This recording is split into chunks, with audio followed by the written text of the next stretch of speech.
अस्सलाम वालेकुम नाज़रीन, प्रोग्राम हकीकत के साथ आपका मेज़बान बिलाल हसन हाजिर है। नाज़रीन, आज इस प्रोग्राम में बैठे हैं तो यकीनी तौर पे मैं हमेशा ये कहता हूँ कि जो मौजूदा हफ्ता है कि ईद उल अज़हा के बाद जो अभी मौसम चल रहा है वो मौसम जो है वो बजट का है और बजट की आमद है और तवक्को की जा रही है कि 10 जून तक जो है बजट आ जाएगा।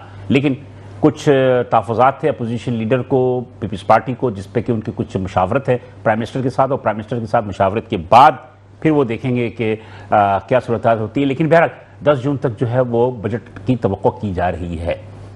अब रही बात यह कि बजट की आमद है और बजट की आमद से कबल जिस किस्म की ये शोर गागा होता है अवाम की जानिब से या ताजिर और सनतकारों की जानिब से, वो शोर गागा हम देख रहे हैं और इस बात पे भी इंडिया हमें मिल रहा है कि मौजूदा बजट भी जो होगा वो IMF ही बनाएगी यकीनी तौर पर। लेकिन मौजूदा वफाकी वज़ीर ख़जाना मोहम्मद अज़हर साहब और दीगर जितने भी वज़रा थे उन्होंने स्टेक होल्डर से, खासतौर पर ताजिरों और सनतकारों से जो उन्होंने मुशावरत की है और ये मुशावरत हर बरस होती है। यानी कि कराची चैम्बर ऑफ कॉमर्स हो गए, फेडरेशन हो गए, टाउन एसोसिएशन हो गए, मुख्तलिफ ट्रेड एसोसिएशन होती हैं, उन सब के साथ उनकी मुशावरत होती है हर बरस। लेकिन हर बरस जब बजट की अनाउंस हो जाता है तो उसके बाद अक्सर जो है हमने यही देखा अपनी सहाफ़ती ज़िंदगी में कि तमाम ताजिर और सनतकार जो हैं वो इस बात पे काफ़ी नाला होते हैं कि हमने जो तजावीज़ दी थी वो तजावीज़ इसमें शामिल नहीं की गई। मौजूदा बरस देखते हैं कि क्या होता है। लेकिन हम जो एक तजर्बा है वो तजर्बा यही है कि IMF की बहुत सारी शराइत जो है वो हुकूमत की नहीं मानती और वक्त पे जो है वो शराइत ना मानने की वजह से जो तजावीज़ होती है ताजिरों की और सनतकारों की ख़ास तौर पे वो ख़त्म कर दी जाती है या उसे तब्दील किया जाता है। मौजूदा बरस भी सबसे ज़्यादा जो हमने देखा कि IMF ने जो एक जोर डाला है वो टैक्स नेट में वसी करने का। उनका कहना है कि टैक्स नेट को वसी होना चाहिए। टैक्स नेट जब तक वसी नहीं होगा पाकिस्तान की माशी जो इस्लाहात है वो मुकम्मल नहीं होंगी, क्योंकि इस वक्त हम ये देख रहे हैं कि एक्सपोर्ट जो है पाकिस्तान का वो तकरीबन 6 से 7 अरब डॉलर कम हुआ, यानी कि 27 अरब डॉलर पे इस वक्त एक्सपोर्ट हुआ है और तकरीबन इंपोर्ट जो है वो तकरीबन 35 से 40 अरब डॉलर पे हुई है और हमारा ट्रेड डेफिसिट जो तकरीबन 5 से 10 अरब डॉलर के करीब गैप है। यकीनी तौर पे एक्सपोर्ट की कमी ये एक अच्छी मतलब की निशानी नहीं है और इसका मतलब ये है कि पाकिस्तान के अंदर जो इकोनॉमिकल ग्रोथ है उस ग्रोथ में कहीं ना कहीं कोई खामी है और ये खामी यकीनी तौर पे हमारे मुल्क की जो पॉलिसी मेकर्स हैं, ख़ास तौर पे जो हमारे वज़ारत ख़जाना, वज़ारत तिजारत हैं या प्राइम मिनिस्टर हाउस की सतह पर हम जाएँ तो उन मुआशी दोस्त पॉलिसियों को वो नाफिज नहीं कर रहे हैं, जिसकी वजह से कॉस्ट ऑफ डूइंग में जो है ताजिरों की वो बढ़ रही हैं। तो लिहाजा टैक्स नेट को बढ़ाने के लिए मौजूदा बरस जो है गुज़श्ता बरस की तरह SMEs, small and medium entrepreneurs से एक मीटिंग की गई और उस मीटिंग में उसके बाद प्रेस कॉन्फ्रेंस हुई औरंगज़ेब साहब की और मुशीर जो थे आपके बिलाल अज़रक्यानी साहब की मुश्तरका तौर पर एक प्रेस कॉन्फ्रेंस हुई। उसमें कहा गया कि फिक्स टैक्स का निज़ाम लाया जा रहा है और फिक्स टैक्स का नाम दिया गया है। अब इसे कोई भी नाम दे दें, जैसे माजी में ताजिर दोस्त स्कीम का नाम दिया गया था लेकिन वो भी नाकाम हुआ। अब ये फिक्स टैक्स स्कीम जो है इसमें किया गया है कि रजिस्ट्रेशन के लिए 25,000 रुपये आप इस स्कीम में शामिल होने के लिए आप जमा कराएंगे और उसके बाद कहा गया है कि 1% टैक्स टर्न ओवर देंगे या विद होल्डिंग टैक्स देंगे आप 1%। अब सवाल ये होता है कि 20 करोड़ रुपए तक का कहा गया है कि अगर आपका टर्नओवर होता है तो उसमें 1% जो है आपको टर्नओवर फीस देनी है और वो तकरीबन आप ये समझ लें कि 20 से 25 लाख रुपए बन जाती है।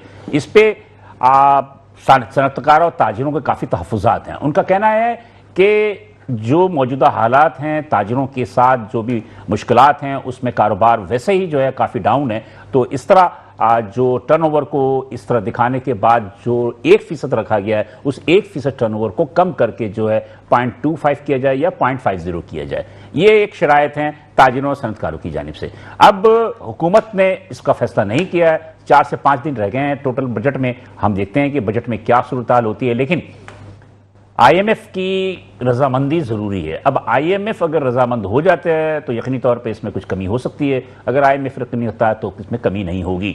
दूसरी तरफ दूसरे सेक्टर्स भी जितने भी मैन्युफैक्चरर्स उन्होंने भी तजावीज़ दिए हैं, बिजली, पानी, गैस की कीमतों को कम करने का कहा है और उनका कहना है कि शरह सूद जो कि कम होना चाहिए सिंगल डिजिट पे उसके 1% बढ़ा के जो मजीद 11.5% किया गया है, ये मीशत के लिए ज़हर कातिल है।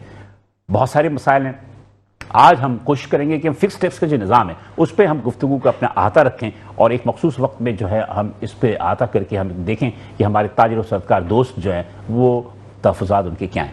तो लिहाजा आज इस स्टूडियो में जो हमने मेहमानों को मदऊ किया है या जिन्होंने मेरे प्रोग्राम को ज़ीनत बख्शा है उनसे मैं पहले आपका तारुफ करा दूं, उसके बाद फिर हम आगे बढ़ेंगे। तो आज मेरे पहले मेहमान है जनाब शर्जील गोपलानी साहब, और शर्जील गोपलानी साहब जो हैं एक काफ़ी SMEs में काफ़ी एक एक्टिव लीडर है और अक्सर आपने इनको TV चैनल्स पे भी देखा होगा। आज मेरे साथ यहाँ मौजूद हैं, ये हैं सरपरस्त आला हैं और कराची सिटी ताजिर इत्तेहाद के। Thank you sir. बहुत बहुत शुक्रिया बिलाल भाई। मेरे दूसरे मेहमान है जनाब एम रहमान साहब। एम रहमान साहब जो है वो स्टेट के कारोबार से, रियल एस्टेट के कारोबार से इनका ताल्लुक़ है और काफ़ी से ज़्यादा अच्छी गुफ्तगू रखते हैं, अपने फील्ड पे काफ़ी दस्तरस रखते हैं और रियल एस्टेट के हवाले से भी काफ़ी से ज़्यादा कंट्रोवर्सी जो है FATF के हवाले से भी और गवर्नमेंट ऑफ पाकिस्तान की जानिब से भी जो है वो थोड़ा सा जो नाफिज किया गया था, जिस पर कि काफ़ी से उनको तहफ़्फ़ुज़ात भी हैं। हमारे रहमान साहब जो हैं पैटर्न चीफ हैं आकरा के, यानी all Karachi real estate association के पैटर्न चीफ हैं एम रहमान साहब। एम रहमान साहब थैंक यू। बेख्याल में शर्जील साहब की तरफ ही चलते हैं। शर्जील साहब ऑन कॉल इंशाअल्लाह ताला हमारे साथ जो हैं अतीकुर रहमान साहब होंगे जो कि माशी तज़कियाकार भी हैं, उनसे हम बात करेंगे। और मैं शर्जील गोपलानी की तरफ चलता हूँ। शर्जील गोपलानी साहब आप मेरे ख्याल आज ही आए इस्लामाबाद से? आज इस्लामाबाद से हैं और मैं ख्याल में उस प्रेस कॉन्फ्रेंस में भी थे आप जो औरंगजेब साहब की प्रेस कॉन्फ्रेंस में नहीं था। हाँ। लेकिन इस वक्त में अल्हम्दुलिल्लाह ब्यूरोक्रेसी मीटिंग्स हुई हैं पिछले 3 दिन से। क्या सूरत क्या है? फिक्स टैक्स का नाम दिया जा रहा है। देखिए फिक्स टैक्स में जो हमसे बात हुई थी उसमें ये बात हुई थी कि 25,000 रुपये फिक्स टैक्स कर दिया जाएगा सालाना, ठीक है, या महाना? सालाना होगा। और ये उनके लिए जो बिल्कुल टैक्स के रेंट में नहीं है और उनको ये 3 साल 5 साल तक बाहर रखा जाएगा, खासतौर पर ऑडिट से इनको दिया जाएगा ताकि एक जो है इनका ट्रस्ट डेवलप हो और एक मामला आगे चले। क्योंकि जो बात आ रही है कि 3-3.5 मिलियन लोग जो हैं या दुकानदार वो फाइलर बन जाए, तो एक आपका टैक्स नेट का जो है वो दायरा भी वसी होगा। और सबसे बड़ा मसला ये था कि जो आप पॉइंट ऑफ सेल या आप जो है डॉक्यूमेंटेड इकोनॉमी पे जाना चाह रहे हैं तो वो डॉक्यूमेंटेड इकोनॉमी को ये सपोर्ट मिल जाती है, तो उनको जो है उनका टर्नओवर नहीं पूछा जाएगा। बिल्कुल। लेकिन यहाँ पे ब्यूरोक्रेसी गेम कर गई। लेकिन सीधी बात है, जब भी हमारी मीटिंग हुई है बिलाल हैदर कियानी साहब मौजूद थे और तमाम ब्यूरोक्रेसी इस्लामाबाद में मौजूद थी फाइनेंस से, कॉमर्स से रिलेटेड, और वहां पे ये बात भी हुई कि देखिए 3% जो आप सेल टैक्स जो आप एक्स्ट्रा सेल टैक्स देते हैं, वैल्यू एडिशनल टैक्स जिसको नाम दिया जा सकता है, तो उससे आपको टोटल रेवेन्यू जो कलेक्ट हो रहा है वो 70 करोड़ रुपए हो रहा है। उससे अच्छा उसकी वजह से डॉक्यूमेंटेड इकोनॉमी में वो बहुत बड़ी रुकावट है। क्योंकि सबसे बड़ा मसला ये हमने तो सेल टैक्स आपने ही भर दिया हर चीज पे, इस कप के ऊपर भी सेल टैक्स पे हुआ है। बिल्कुल सही है, ठीक है। लेकिन अब इसको बिल काटने के लिए 3% एक्स्ट्रा देना है, ठीक है, वो इनवाइस के लिए। अब जो बंदा रजिस्टर्ड नहीं है वो तो बगैर सेल टैक्स के बेच रहे हैं, लेकिन जो रजिस्टर्ड है उसको 3% के लिए जो भी आएगा हर शख्स बोलेगा, कोई भी बंदा है वो बोलेगा मुझे बिल नहीं चाहिए। दुकानदार क्या करेगा? लाजमी बात है वो फिर फ्लैंग इन्वेस्टर्स की तरफ मामला जाता है। और 14,000 की आपकी FBR की नफरी वो सारी की सारी इसी की चीज के पीछे लगी है कि भाई 3% को किस तरह करेक्ट करें और इसको हटा देना चाहिए था। और ये बात तय थी जिसमें तमाम सही तरह से मुशावरत हुई। और लेकिन ये मैं फिर वही कहूंगा कि IMF के सामने ये फेल हो गए, उनको कन्विंस नहीं कर पाए और ये मामला रुक गया। अब आप आ जाए इसके ऊपर कि अगर आज इस वक्त आपके पास जो डेप्रिसिएशन है $10 बिलियन का, अगर $7 बिलियन आपकी एक्सपोर्ट हो जाती तो आप $3 बिलियन का आपका डेप्रिसिएशन देता। सबसे बड़ी चीज क्या है? आपकी कॉस्ट ऑफ डूइंग बिजनेस जो बढ़ रही है, आपकी कॉस्ट हर चीज में बढ़ती जा रही है, आपकी एनर्जी महंगी जी, ठीक है, आपके तमाम टैक्सेस लगाने के बाद अगर आप सही से काम करें तो आप एक्सपोर्ट में किस तरीके से आप पूरी दुनिया से मुआवजा कर सकते हैं। बिल्कुल। आप एग्रीकल्चर कंट्री है, पाकिस्तान के राइस का आपने बासमती का ब्रांड भी दुनिया में रजिस्टर्ड करा दिया। आज $200 से $250 जो है महंगा राइस है आपका, वो क्यों खरीदेगा कोई? बिल्कुल सही मुझे बता, $250 एक बहुत बड़ा अमाउंट है, ठीक है। मिलियन ऑफ टन आप यहाँ से राइस एक्सपोर्ट करते थे, अब आप के बाद वैसे ही जंग के मामला आते हैं, आपको परेशानी का सामना है। इस दफा आपका फल फ्रूट भी आपका एक्सपोर्ट नहीं हुआ, मैंगो की भी आपकी एक्सपोर्ट कम हो गई। फल फ्रूट तो हुआ एक्सपोर्ट ना, वाया ईरान जो हुआ आपका, वाया ईरान हुआ, लेकिन जो आपका फिगर है, जब ये फिगर आएगा आपका जुलाई में, तो आप देख लीजिएगा कि जितना वॉल्यूम था उस वॉल्यूम से कम आपका एक्सपोर्ट में जाएगा। अब अगर आपने जो बात शुरू में की 0.25% रखा जाता टर्नओवर टैक्स, ये ताजरों का मुतालबा है। बिल्कुल हमारे, और उसकी देखिए लॉजिक है ना, आज 20 करोड़ की वैल्यू क्या है? आप मुझे ये बताएं, साल का अगर कोई 20 करोड़ का टर्नओवर करता है ऑफिशियल, वो क्यों दिखाएगा? अगर उसने 20 लाख देने, 2 लाख देने, आप देखें 20 करोड़ का आधा आपका 10% अगर मुनाफा हो गया तो 2 करोड़ रुपए हो गया, और उस पर आप गवर्नमेंट मांग रही है 20 लाख रुपए। भाई 10% का मुनाफे पे तो कोई कारोबार है ही नहीं। देखिए ये बैठे हैं मेरे भाई, इनका 0.5% के ऊपर इनका कमीशन है, 2% कमीशन होता है ऑफिशियल जी, ऑफिशियल, ठीक है, बिल्कुल। उनको 0.5% पे ये डील करते हैं कि यार 10 करोड़ की डील है, चलो यार 0.5% मिल जाए मेरा 50 लाख रुपए। बल्कि बात होता तो है कि बायर्स को छोड़ देते हैं, परचेजर से ले लेते हैं। देखिए ना, ये भी होता तो ये तो बिजनेस में करना पड़ता है। हम 2% 3% पे काम कर रहे हैं, और 1% आप बात कर रहे हो बगैर किसी काम के, बगैर किसी सपोर्ट नहीं, के। ये जो आप बात कर रहे हैं यहाँ पे, तो जो इस्लामाबाद में वजीर खाजा साहब ने प्रेस कॉन्फ्रेंस की और उनका कहना यह था कि तमाम स्टेक होल्डर से मुशावरत की गई और वो तमाम की तमाम इस बात पे राजी हैं। टर्न ओवर टैक्स पे बिल्कुल राजी थे, 1% पे कोई राजी नहीं था। वहां तो वहां पर 1% की बात नहीं हुई, नहीं, सिर्फ 25,000 रुपए की बात हुई सालाना, और सिर्फ इसकी बात हुई है जो टैक्स डेट में नहीं इनको आने दें। एक दफा आप हाथ हल्का है ही नहीं ना, जो दे ही नहीं रहा। देखिए इस्लामाबाद में इनको खुद को पता, मैं भी ब्यूरोक्रेट्स के साथ था, वो खुद मुझे बताते हैं फलाने सोनार की दुकान पे हम गए, वो टैक्स नहीं भरता। भाई नहीं भरेगा, क्यों भरेगा टैक्स? आप सोना की इंपोर्ट के ऊपर फॉरेन एक्सचेंज क्या देते हो उसको? इंपोर्टिंग पे पाबंदी है। फिर तो भाई आपके पास डॉक्यूमेंट, जब तक चीजें डॉक्यूमेंटेड नहीं होंगी आप कुछ नहीं कर सकते, और डॉक्यूमेंटेड जब होंगी जब आप इसको रिलैक्स देंगे, एक ट्रस्ट डेवलप करेंगे, आप किसी को फैसिलिटेट करेंगे, जब जाके ये मामला चलेगा। हमने कोई बैंकों से पैसा तो लेना नहीं है कि हमें क्रेडिट रिपोर्ट बनानी हो, सीधी सी बात है। देखें दुनिया में अगर टैक्स दिया जा रहा है तो बैंकिंग सपोर्ट होती है, 70% फाइनेंसिंग बैंक की होती है बिजनेस में, 30% जो है अगले की अपनी होती है, 25% अपनी होती है। हम तो 100% अपनी इन्वेस्टमेंट करके, अपनी मेहनत करके सारा प्रॉफिट लॉस का रिस्क हमारा होता है, इसके बाद हम क्या करें। अच्छा, एक बार और बात भी, बात यह कि छोटे दुकानदारों में मैंने देखा कि वो फिर इतने ज्यादा पढ़े लिखे भी नहीं होते, इतना एजुकेटेड भी नहीं होते, फिर उनको एक वकील रखना पड़ता है, फिर वो ज्यादातर कच्चे उस पर ही होता है कि एक कच्ची पर्ची दे दी, और ये तो कैसे जज करेंगे कि उसका टर्नओवर क्या है? मैं अपनी बात कर रहा हूँ, छोड़े सब। मेरे को अगर आप, मेरा इस साल का कम से कम 4 से 5 मिलियन इनकम टैक्स होगा जो मेरा ये, ईमानदारी की बात है, मुझे टैक्स रिटर्न फॉर्म भरने नहीं आता। मैं 18 साल की उम्र से, मैं 40 साल हो गए बिजनेस करते हुए, कारोबार करते हुए, मेरे 18 साल में इनकम टैक्स रजिस्टर्ड हुआ है। आज मुझे अभी आप ला के रख दें फॉर्म, मैं नहीं भर सकता हूँ इनकम टैक्स का फॉर्म। भाई बड़े बड़े नहीं भर सकते, ठीक है ना। ये अच्छा, ये सारा गौरव करना, इन्होंने ये 1% डाला क्यों है? अपनी आमदनी बनाने के लिए। हम ये कर देंगे आप भाई, मैं आपको फिर वही कह रहा हूँ ना। लेकिन इसमें सहूलत भी तो दी ना आपको। देखिए पीओएस से आपको इस्तेस्ना दिया है, देखिए पीओएस से, इसके अलावा आप कहा कि आप बार क्यू कोड लगा देंगे जनाब, उसके बाद वो कोई भी एफबीआर का बंदा है दुकान के अंदर नहीं जाएगा, वो वहां से स्कैन कर लेगा, खत्म हो जाएगी बात। सब होगा जब होगा ना। मेन मसला है वो अपनी टर्नओवर कितना शो करता है, वो क्यों शो करेगा 20 करोड़ रुपए? वो 25 अपने आप को कोशिश करेगा 25,000 से 1 लाख। इसका मतलब ये हुआ ना कि इसका मतलब तो ये हुआ कि 20 करोड़ रुपए तो उस वक्त शो होगा ना जिस वक्त आप तमाम काम बैंक के जरिए कर रहे हो। वही हम चाह रहे थे कि तमाम काम बैंक के जरिए ऑफिशियल हो जाए। हमारे जो मानना था, हम ये चाह रहे थे कि तमाम के तमाम लोग सिस्टम में आ जाए। जो हमारी जो दिल थी वो ये थी, लेकिन इनकी जो भी लेना वो आज भी यही है कि सिस्टम को। इसका मतलब है कि ताजिर दोस्त स्कीम की तहत जो गुज़श्ता बरस थी वो ये भी नाकाम हो जाएगी। आप देख लीजिएगा, सिर्फ 25,000 तक जितने लोग रह सकेंगे ना, और जो भी आएंगे वो 25,000 के अंदर ही आएंगे। हम ये चाह रहे थे कि सारा डॉक्यूमेंटेड सिस्टम हो जाए, मामला जो है आपके बेहतरी की तरफ चल पड़े, और आगे जाके अगले 2 सालों में आप अपना टैक्स का जो रेट है वो कम करने पे आ जाए। मतलब कि अगर वो रजिस्टर्ड होता है इसके अंदर 25,000 रुपए जमा करता है, उसके बाद वो टर्नओवर जो है ना, अगर 20 करोड़ रुपए है, 30 करोड़ रुपए भी है, लेकिन वो 4-5 करोड़ रुपए ही शो करेगा। यही होगा ना, यही होगा। यही मैं आपको गारंटी अभी बता दूं, आज आप नोट कर लें, अगले साल हम दोबारा बैठेंगे, उनका वॉल्यूम आपको लाख रुपए से ऊपर किसी के ऊपर जाते हुए नजर नहीं आएगा आपको। सही कहना। रहमान साहब, आपका ताल्लुक तो रियल एस्टेट के कारोबार से, ये जो फिक्स टैक्स का निजाम आया है ये आप लोगों को भी लागू है? बिस्मिल्लाहिर्रहमानिर्रहीम। सबसे पहले शुक्रिया बिलाल साहब, thank you sir, thank you. देखिए हम तो सर्विसेज प्रोवाइडर्स हैं, ठीक है जी, रियल एस्टेट एजेंट्स हैं। और नहीं, स्टेट एजेंट जो है, जो स्टेट का कारोबार कर रहा है, ये छोटे छोटे स्टेट का कारोबार, वो भी लाखों की तादाद में, उन पर ये होगा? नहीं, उन पर टर्न ओवर टैक्स नहीं आएगा, लेकिन चूंकि हम सर्विसेज प्रोवाइडर्स में आते हैं तो हम SRB में आते हैं, सर्विसेज प्रोवाइडर्स की लिस्ट में आते हैं, बिजनेस में नहीं आते ना। ये ट्रांजैक्शन जो है वो रिटेलर्स के लिए, जो परचून फरोश हैं, दुकानदार हैं, जो बिजनेस करते हैं, हमारी जो होती हैं वो सर्विसेज होती हैं ना, ये डिफरेंस है, तो हम इसमें नहीं आते। पहली बात तो है। देखें, असल मसला हर साल बजट का आना, इसी तरह बहस मुबासा होना, हमें तलाश करना पड़ेगा कि पाकिस्तान में ख़राबी क्या है, पाकिस्तान का इशू क्या है। अगर हम इस चीज़ को डिस्कस कर लेंगे तो फिर हमारे सारे इश्यूज हल हो जाएंगे। बिल्कुल।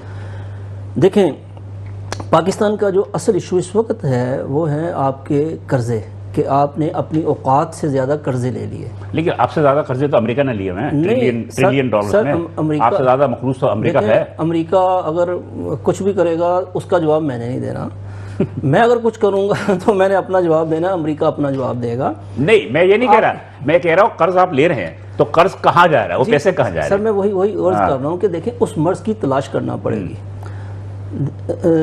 देखें पाकिस्तान के इस वक्त जो कर्जे हैं वो 130 बिलियन डॉलर्स हैं। हर साल जब आप उसका सूद देते हैं तो near to 10 to 11 billion dollars last years थे। उसके बाद फिर जब आर्म फोर्सेस के पैसे निकालते हैं वो भी 10 to 11 बिलियन डॉलर्स हैं। उसके बाद फिर गवर्नमेंट के जो अखराजात हैं वो निकालने के बाद आपको तरक्याती कामों के लिए पब्लिक पर लगाने के लिए कोई पैसा नहीं बचता। जब आपके पास कोई पैसा नहीं बचता तो आपको फिर कर्ज पे कर्ज लेना पड़ता है। नहीं तो उसकी वजूहत जो वो कहता था 18वीं आईनी तरमीम, सर 18वीं आईनी तरमीम के बाद जो है वो उसके बाद जो है तनख्वाह में सारे और पेंशन में पैसा। 18वीं आईनी तरमीम में ये नहीं लिखा कि आप मुल्क को कर्जा लेकर चलाएंगे, ना किसी जमात के मैनिफेस्टो में था, ना किसी ने ये नारा लगाया कि हम पब्लिक के लिए कर्ज कहाँ से पैसे लेगी। सर वही तो मैं अर्ज कर रहा हूँ, देखें अपनी औकात के मुताबिक चलना पड़ेगा। यही तो बात कर रहा हूँ कि आप कर्ज क्यों ले रहे हैं। कर्ज पे कर्ज जब आप वापस ही नहीं कर सकते, आपने कर्ज लिया IMF से, IMF अपनी डिक्टेशन देगा, वो हर चीज़ के ऊपर आपको कहेगा कि इस पे भी टैक्स लगाओ, इस पे भी टैक्स लगाओ, इस पे भी टैक्स लगाओ। बल्कि वो तो ये कह रहा है कि सेल्स टैक्स 18 से 19%। आखिर हमारी हालत ये होगी कि हम 25 करोड़ आवाम जो है ना उसकी रगों में जब टैक्स देने के पैसे नहीं बचेंगे ना तो फिर जो खून चल रहा है ना रगों में वो खून निकाल के एक बोतल निकालेंगे, उसके पैसे फिर आपको जो है ना इस तरीके से वापस करने पड़ेंगे, क्योंकि अब आप इस हालत में नहीं रहे। लेकिन मौजूद किताब हुकूमत पाकिस्तान अपनी सारी जिम्मेदारियां जो पूरी कर रही है। आप देखिए यूरो बोर्ड के पैसे जो मिचोड़ हुए उन्होंने वापस किए, UAE के पैसे वापस किए, इसके अलावा भी ये जितने भी कर्ज होते हैं उसके पैसे वो वक्त वापस कर रहे हैं। जी सर वो वापस तो करने पड़ेंगे, लेकिन मसला ये है कि आपकी आप देखिए चाइना में उन्होंने पांडा बॉन्ड लॉन्च किया। आपकी तो जिम्मेदारी तो पूरी कर रहे हैं। बिजनेस कम्युनिटी फंसती जा रही है। आपके अपना क्या कहते हैं अखराजात जो हैं गवर्नमेंट के बढ़ते जा रहे हैं और आप जो है ना इस पोजीशन में नहीं है कि जो कर्ज आप वापस कर सकें। अब इसके लिए प्रॉपर कोई हमें वो इकोनॉमिस्ट चाहिए जो कि हमें इस जंगल से निकाल सकें, ना कि वो इकोनॉमिस्ट चाहिए जो कर्ज पर कर्ज लें और आगे मुल्क को चलाएं। इसके लिए हमें अब पॉलिसीज़ बनानी पड़ेंगी। जो एक आपने SIFC बनाया उसको ये चीज़ें डिस्कस करनी पड़ेंगी कि हम इससे कैसे निजात पाएँ, और उस पे अगर जब आप निजात पाएंगे तो उसके बाद मुल्क चलेगा। मेरा बजादर शजीद साहब भी बैठे हुए, आप भी बैठे हैं माशाल्लाह, आप सब भी जहां दीदा अफराद हैं। उसके लिए बेहतर तरीके का ये है कि आप टैक्स के शरह को कम कर दें। आप टैक्स के शरह को कम कर देंगे तो लाजमी सी बात है कॉस्ट ऑफ लिविंग लोगों की कम होगी, टैक्सेस कम होंगे तो लोगों का कारोबार बढ़ेगा। यही है और क्या है? देखें यही है। देखें जब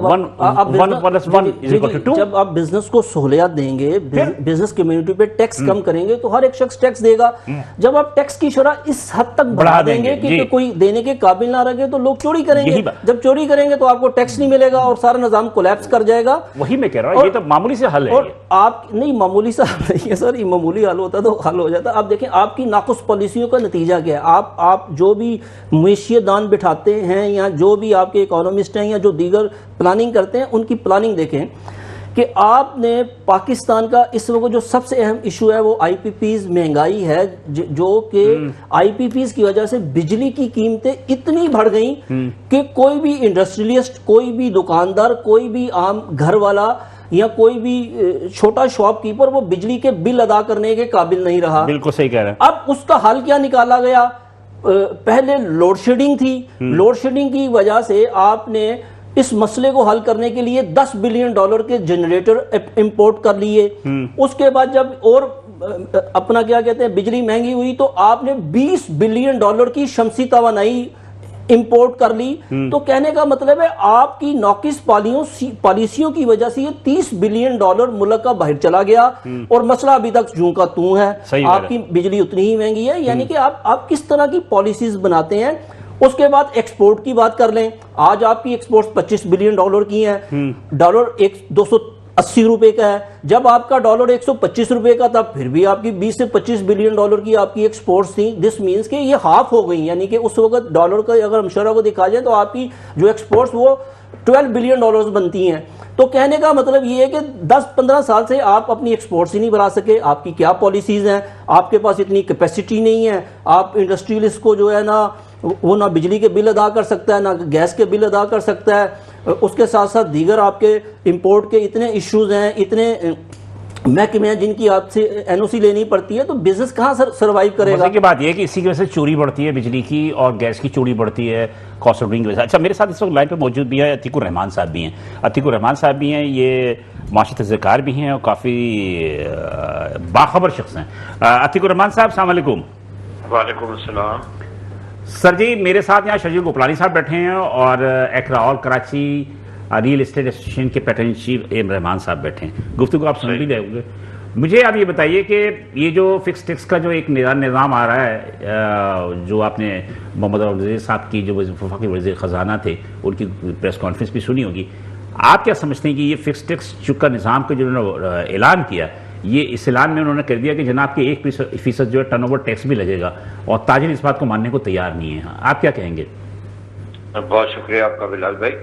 देखिए, बात सारी ये है कि देखना ये है कि टैक्स नेट पे अगर नहीं आएंगे तो मुल्क के मसाइल बढ़ते चले जाएंगे, इकोनॉमिक की ग्रोथ नहीं होगी। तो उसका एक सीधा सवाल यह है कि टैक्स नेट को एक्सपेंड करने के लिए स्मॉल ट्रेडर्स को शामिल होना बहुत जरूरी है और उनका टैक्स नेट पे आना भी बहुत जरूरी है। उनको रजिस्टर होना बहुत जरूरी है, डॉक्यूमेंटेशन पे भी जाना बहुत जरूरी है। अब ये फिक्स टैक्स का जो मसला है ये ऊपर नीचे होकर तो हल हो जाएगा, लेकिन बात यह है कि हमारा कहना यही है कि जो टैक्स का रेट है वो लोअर हो, ताकि टैक्स नेट पे आने वाले स्मॉल ट्रेडर्स इनकरेज हो, ज्यादा से ज्यादा टैक्स नेट को ज्वाइन करें। देखिए, अगर हमारी इनकम टैक्स रेवेन्यू नहीं बढ़ेगा तो हम इसी तरह कर्जदार होते रहेंगे। अगर हमारा टैक्स नहीं बढ़ेगा तो इसी तरह हम परेशान होते रहेंगे और हमारी इकोनॉमिक की कंडीशन जो है ना वो सही नहीं होगी। मैं एक छोटी सी मिसाल अगर आपकी दावत हो तो देके बताना चाहता हूँ कि हमारी टोटल इकोनॉमी का जो साइज है वो तकरीबन 400 बिलियन डॉलर है, लेकिन एक्चुअल जो है वो 7 से 750 से लेकर 750 बिलियन डॉलर है। ये चीज सामने नहीं आती। सामने इसलिए नहीं आती कि जब तक सारे टैक्स नेट पे नहीं आएंगे हम नहीं कह सकते। 400 बिलियन डॉलर भी एक बड़ा साइज है, मैं नहीं कहता, लेकिन 750 बिलियन डॉलर का मतलब है एक डेवलप इकोनॉमी का एक अच्छा साइज है जो कि जीडीपी की ग्रोथ में सामने आना चाहिए।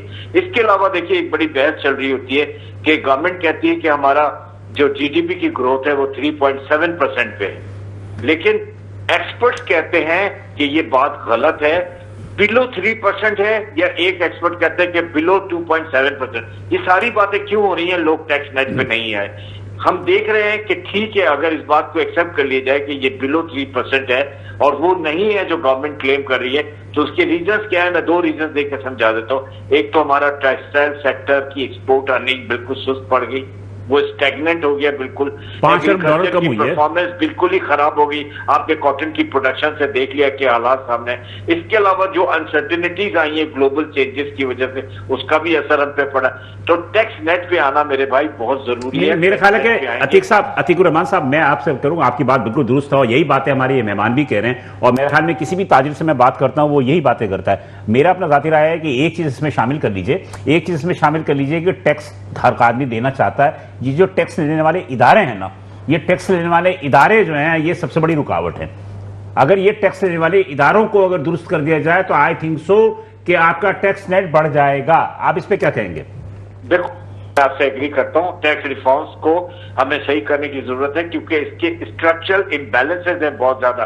डायरेक्ट एंड इनडायरेक्ट टैक्सेस ने घुमाया हुआ लोगों को, और इनडायरेक्ट टैक्स दे देकर गरीब जो है ना वो मर गया और मिडिल क्लास मर गया।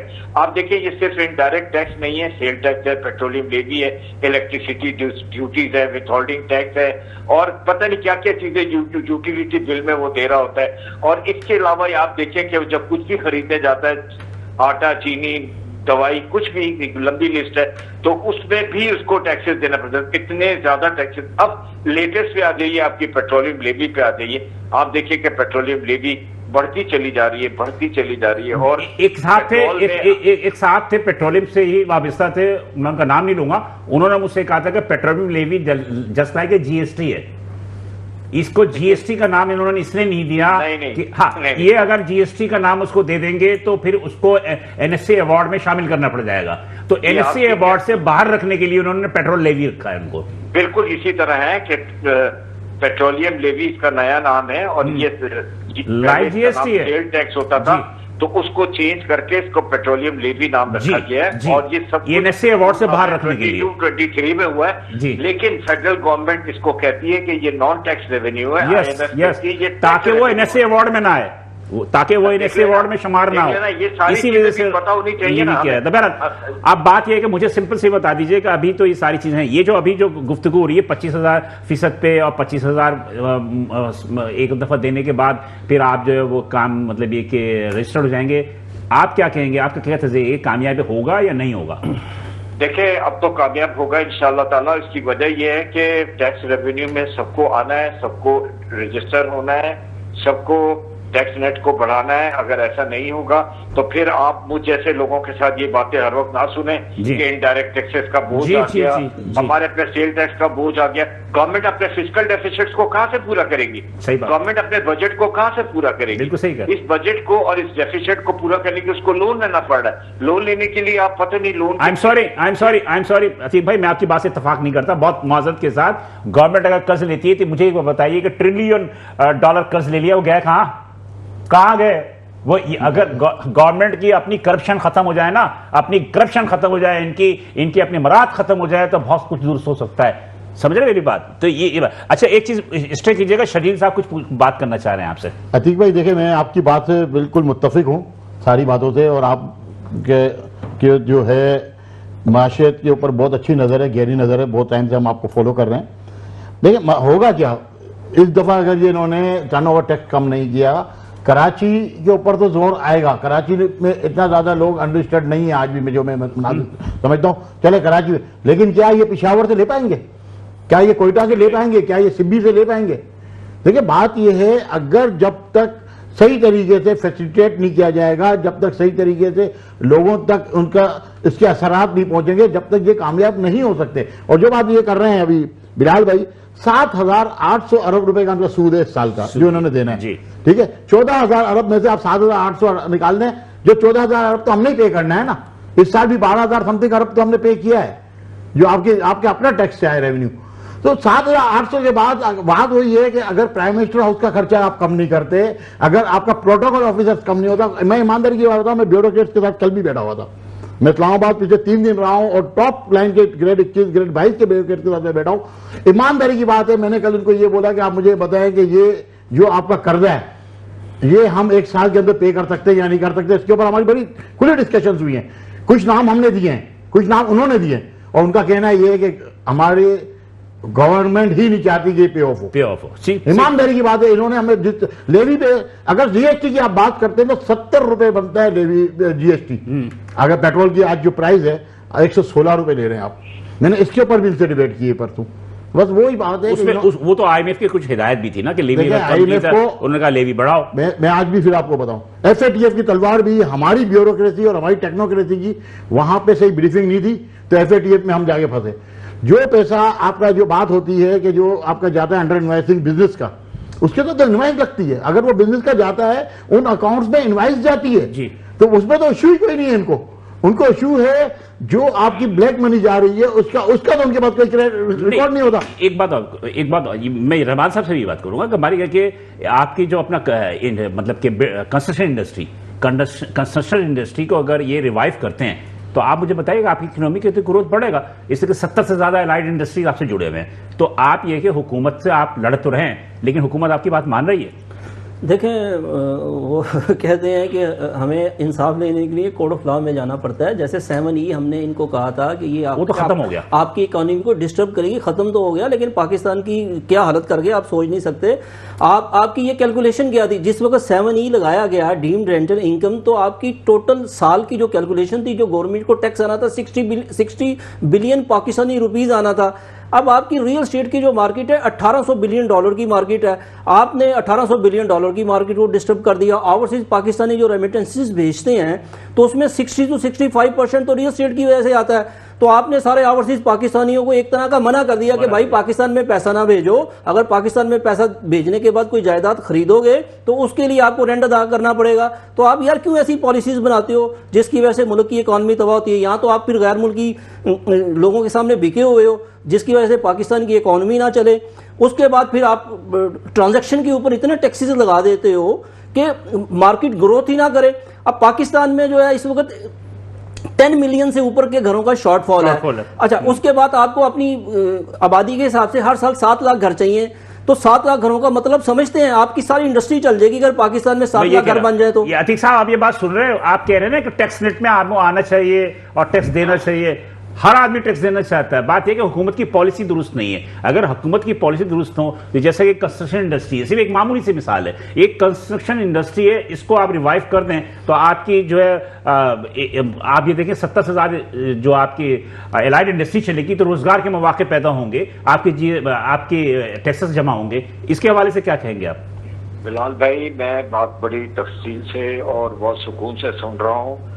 सही कह रहे हैं सारे लोग, ये दुखी हैं, सबके साथ एक पेनफुल सिचुएशन है और ये सब शॉकिंग सिचुएशन है। देखिए, फैक्ट ये है कि गवर्नमेंट के 4 सोर्स होते हैं इनकम के, हर एक को पता है, मुझे रिपीट करने की जरूरत नहीं है। सर, ये तो सोर्स तो है, ये सोर्स है। उन सोर्स तो कंस्ट्रक्शन इंडस्ट्री को रिवाइव कर दें आप, आपके पास सोर्स आ गया।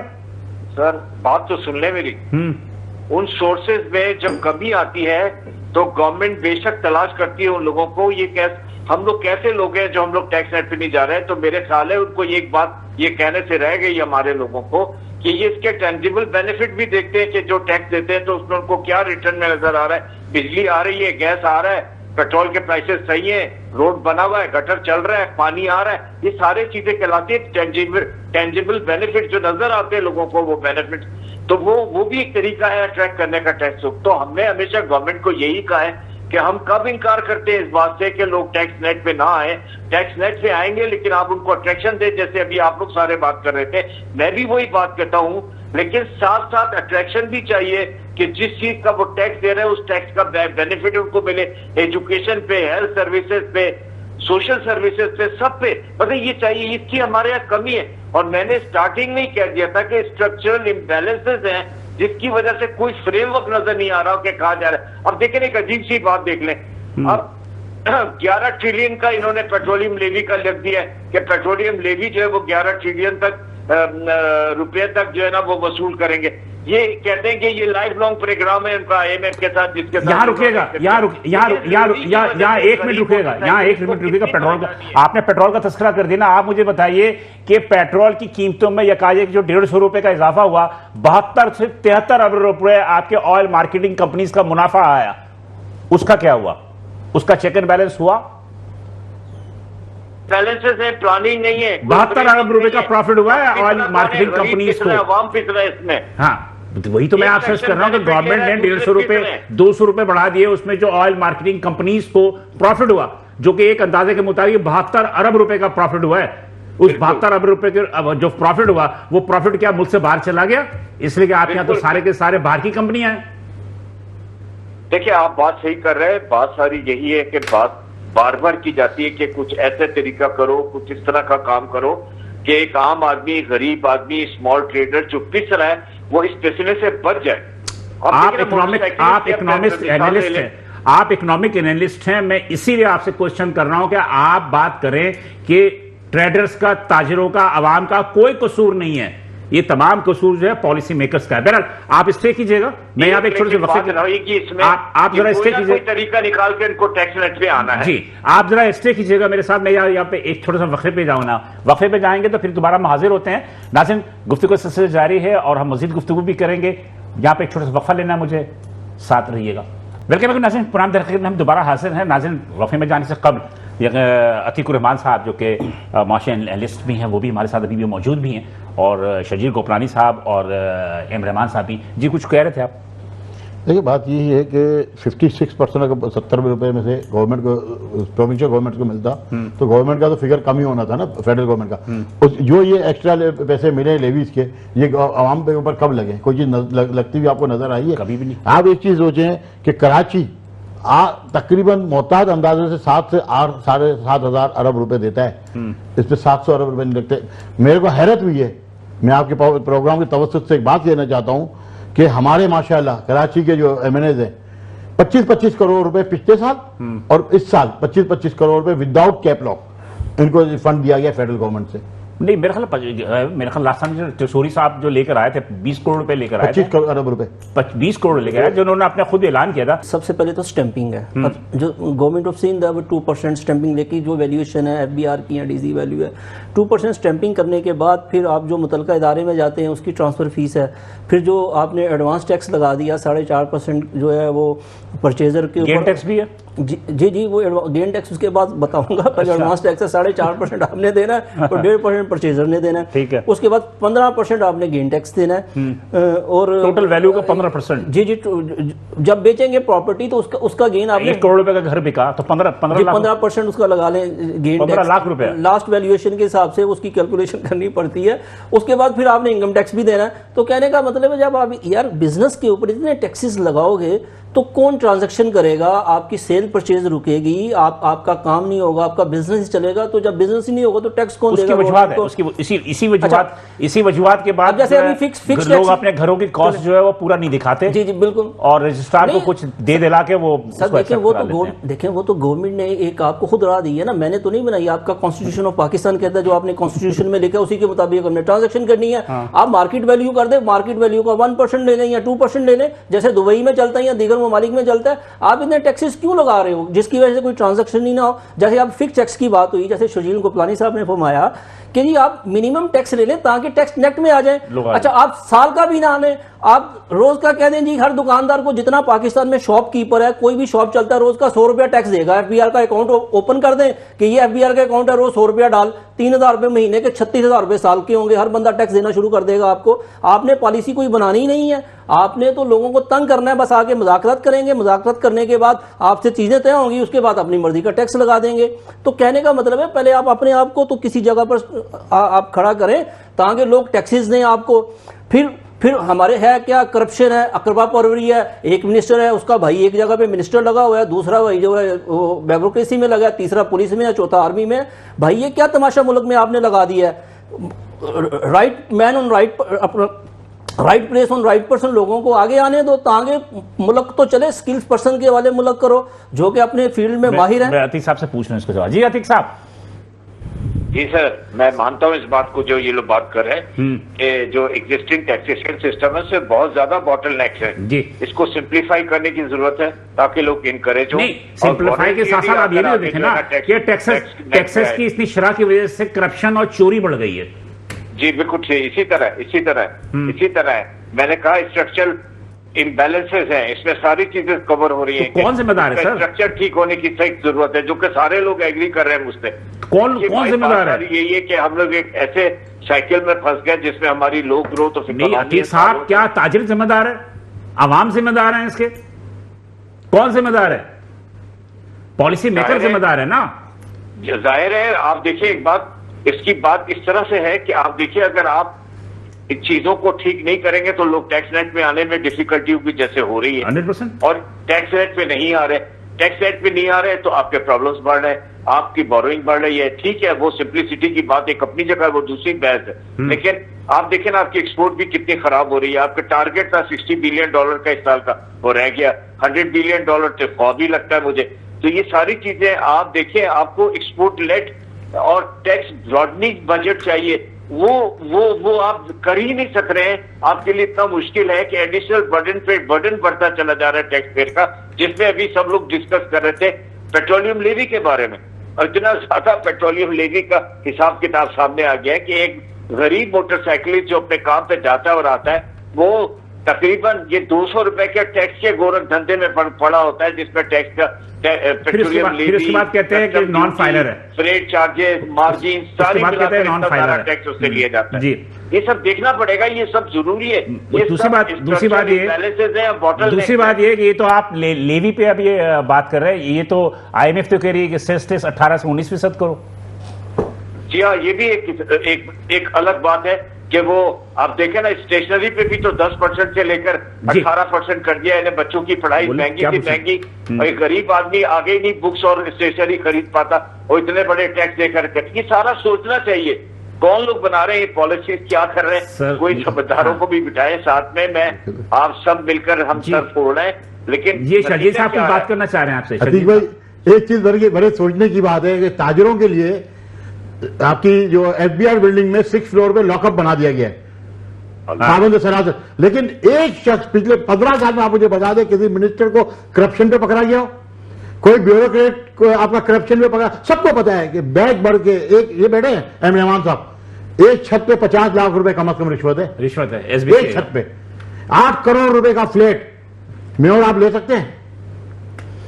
कौन ले रहा है 8 करोड़ के 24 करोड़ के फ्लैट और विलास और ये प्लॉट और ये जितने हैं? आज आप जेन्युइन वैल्यू ले आए, 0.5% 1% आप कर दें और जेन्युइन वैल्यू ले, ताजरों को एक तरफ लगे, ताजरों को हाथ लगाने का आपको अख्तियार नहीं है। ताजरों ने अपनी मेहनत से पैसा कमाया, कोई चोरी नहीं। चोरी तो वो हो ना कि आपका पैसा हो, आपके बैंक के पैसे पे हमने कारोबार किया, हमने अपना खून पसीना जला के हमने, खुदा की कसम मैं अपना घर बेच चुका हूं पिछले चंद सालों में, लेकिन टैक्स मैंने कम नहीं दिया। आए मैं ऑडिट करने में चैलेंज करता हूं, लेकिन आज हाल ये कि मैं सब टैक्स देने के बाद भी मेरा घर अपना नहीं है। 40 लाख 45 लाख में इस साल इनकम टैक्स दिया है मैंने, मेरा अपना घर नहीं है। मुझे बताएं मुझे स्टेट क्या दे रहा है? मेरे बच्चों की, मेरी बेटियों की, आज मेरे को अगर यूनिवर्सिटी में डालना है तो उनके लिए सीट नहीं है। शर्जील भाई, हर एक के घर की एक कहानी है, अभी उनपे तो हम कहां गए? तो ये कहानी है तो हमें आज यही बात करनी है कि भाई तुम चोर, हम थोड़ी चोर हैं यार। चोर तो ये है जो ब्यूरोक्रेट, टेक्नोक्रेट, ये बदराज चोर है। ये किस दिन हम इनको चोर बोलेंगे जो हमें चोर बोलते हैं, जो हमारे पैसों पे पलते हैं और जो हमारी मेहनत पे पलते हैं, हमारे खून पसीने में पलते हैं ये लोग। और मजे की बात देखें, FBR के गाड़ियां देखी हमने मार्केट में, ये बड़े बड़े FBR लिखा हुआ है गाड़ियों के ऊपर, और धड़ल्ले के साथ जो है वो रोड पे चल रहे होते हैं, और हर दुकानदार, हर ताजिर, ट्रैफिक वाला, पुलिस वाला उनसे डर के जो है उनको रास्ते देता है। गुज़श्ता रोज FBR की गाड़ी ने एक बंदे को मार दिया, बाद में उन्होंने तशद्दुद किया। यानी कि टैक्स तो जमा करना अपनी जगह, करप्शन अपनी जगह, बदमाशी अपनी जगह है। जी अतीक साहब, मैं एक बात थोड़ी सी अर्ज कर रहा था, रह जाएगी आपके प्रोग्राम की तवज्जो से। ये बात भी सामने लाना चाहता हूँ कि सैलरी क्लास पे बहुत ज्यादा बोझ है, सबके टैक्सेस इकट्ठे कर ले, उससे भी ज्यादा टैक्स जो है, सबसे ज्यादा टैक्स ही ले रहा है सैलरी पर्सन। हाँ, तो सैलरी क्लास का जो थ्रेश होल्ड है उसके लिए हमने रिक्वेस्ट की थी कि 6 लाख से बढ़ा के 12 लाख कर दिया जाए, और जो उसकी मार्जिनल रेट ऑफ टैक्सेशन है 35% की, इसको रिड्यूस करके 25% किया था ना, एक साल गरीब अपने घर को पैसे ले जा सकते। एक साल किया था ना, 6 लाख से बढ़ाकर उसको 9 लाख कर दिया था, लेकिन IMF के कहने पे फिर वापस ले आए आप 6 लाख पे। जी हाँ, तो वो इसीलिए मैंने रिक्वेस्ट किया कि 12 लाख किया था ना। जी जी जी, मेरा ख्याल है अतीक साहब बहुत शुक्रिया। चाहता हूँ, बड़ी इंपॉर्टेंट है बिलाल भाई, अब मुझे इजाजत दीजिएगा। बहुत शुक्रिया, बहुत शुक्रिया, बहुत शुक्रिया अतीक साहब। ये अतीक साहब, अतीक रहमान साहब थे, मार्च एनालिस्ट, इनकी गुफ्तगू सीरी। बहरहाल बात यह है कि मुझे सबसे ज्यादा शिकायत इस बात पे रहती है कि हम भी जब भी किसी मुआशी एनालिस्ट से बात करते हैं, वो सारा मुद्दा डाल देता है अवाम पे, ताजिरों पे, सनतकारों पे। वहां पर यह नहीं कहते कि जनाब के ये कसूर जो है पॉलिसी मेकर्स का है, कि पॉलिसी मेकर्स अगर सही तरीके से करें, करप्शन को रोके, तो ये तमाम चीजें। जी रहमान साहब, आप क्या कहेंगे? देखें, मैंने वही बात की पहले भी आपके कि असल मुद्दा जो है वो आपके कर्ज हैं। आपका मुल्क 80s की दहाई में 90s तक बहुत अच्छा चल रहा था, लोगों की बचतें भी थी, लोग प्रॉपर्टी भी परचेज करते थे, घर के अखराजात भी चलते थे। आहिस्ता आहिस्ता आपने इतने कर्ज ले लिए कि लोगों को जंगल में फंसा दिया। अब आपको कर्ज वापस करने के लिए टैक्स पे टैक्स लगाना पड़ता है। तो खुदारा पहले तो इस पे सोचें कि आपने कर्ज वापस कैसे करना है, ताकि लोगों को वापस उसी इरा में आए और लोगों की बचतें भी हों, लोग काम भी करें। और दूसरा है ट्रस्ट डेफिशिएंसी। आप बताएं, पाकिस्तान की 25 करोड़ आबादी में से आपके टैक्स पेयर कितने हैं? टोटल एक्टिव जो टैक्स पेयर्स हैं वो 7 से 8 लाख हैं अभी तक। टोटल आपके 25 लाख बंदों ने गोशवारे जमा किए। 12% है आपका। 24 से 25 लाखों ने बंदों ने आपके गोशवारे जमा करवाए, और उसमें से एक्टिव टैक्स पर्सन में 7 से 8 लाख बस है मैक्सिमम।